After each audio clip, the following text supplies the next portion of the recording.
before we went on the air, what did you ask me, Mike? To the audience or to us? Mike, what did you ask me? Did you give Greg Cote permission to say something personal about you? And so what did I do? What was my reaction when you guys started? You look like you saw a ghost. Crestfallen / I just saw a ghost. Yeah. But also because why? Because Greg Cote for years has been putting in his blog information that he shouldn't be about. Oh, this isn't a blog item. This is an article. An article. Oh. This is an Miami article. Herald. Yep. A formal article in No. the Miami Herald. Front page? Front page? Pictures. No. Pictures. Not even in the sports section. No, yeah, front no, page. No. About that? Yeah. No, this is an actual article in the newspaper that Greg Cote. For years, Greg Cote has put this show in uncomfortable situation after uncomfortable situation because he picks the oddest times to wear his journalism hat. Interpersonal relationships be damned. We actually trust this man with information, and he runs to the paper with it. Let me explain to you guys, okay? Because everyone around here knows this bit of personal news. But let me explain to you guys where it is that my head dropped into my hands, mortified at this point, they had not told me what it was. All they said is, did you give Greg Cote permission to blank? And now I'm scared because they're all looking at me like they know something that I don't yet know. And what comes over me when my head falls to the table was Mike Ryan saying, I'm sure this is exactly how Valerie would have wanted everyone to get the news that you are marrying her. What? Wow. Wait a minute. Quite the scoop. Greg Cote of the Miami Herald has put in the Miami Herald that a lifelong bachelor, Dan Le Batard, he's put this in the Miami Herald. What does the article say? How did Greg know before you knew? That's the question.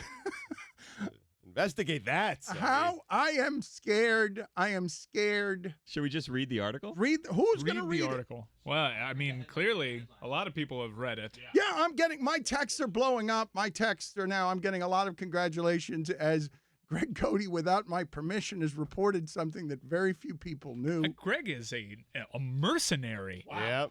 This is. Well, you know what's funny about this? This is how I'm mad right now and hurt, and You should be all these things. And it's funny. I can't dispute that this man does whatever he wants selfishly. But here's the funniest part about it. What a crappy story in terms of news, quote unquote journalism news, that I'm getting married. And yet it's the biggest scoop of Greg Cote's career. That's how bad a journalist he is.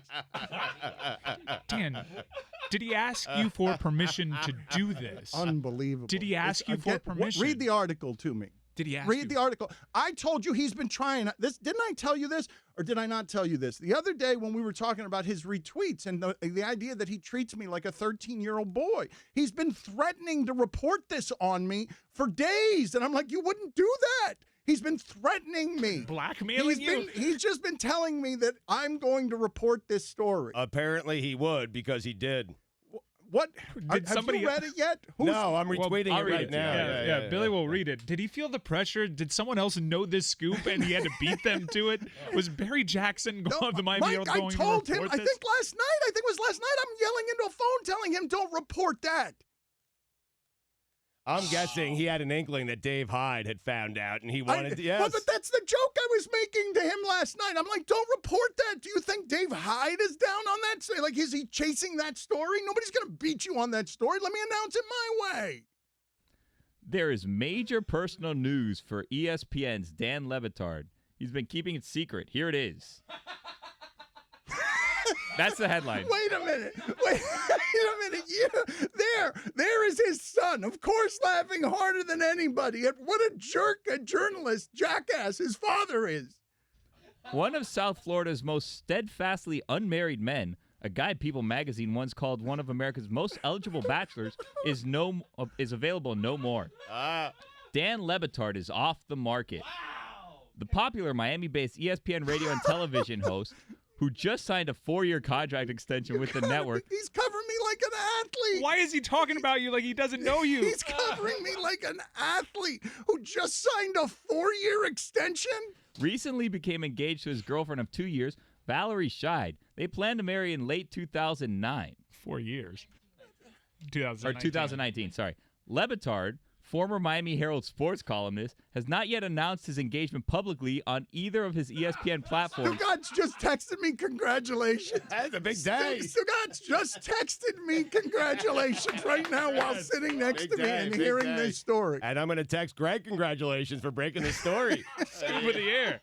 The Dan Le Batard show is Stugatz are highly questionable, both taped on South Beach. But sources close to the couple tell us Le Batard popped the question during a recent vacation in Kenya and Tanzania. A safari organized by Zoo Miami's Ron McGill, a weekly regular on Dan's radio show. No! Dan met Valerie, a lifelong Miamian, 2 years ago, noticing her walking through a restaurant at which his parents, Gonzalo, Papi, and Lourdes, were celebrating their 49th wedding anniversary. Dan is 49, by the way. His bride-to-be is 29. Your best wishes and or snarky comments go here. Man. He wants his clicks. He will sacrifice anything to get his clicks, including what used to be our friendship. Congrats, Dan. Yeah, way to go. And congrats to Greg. I mean, I am very much in love. Congratulations, Valerie. are there people that Valerie hasn't told yet? They're going to find I out hope this. not. I'm going to need to make some calls during the break.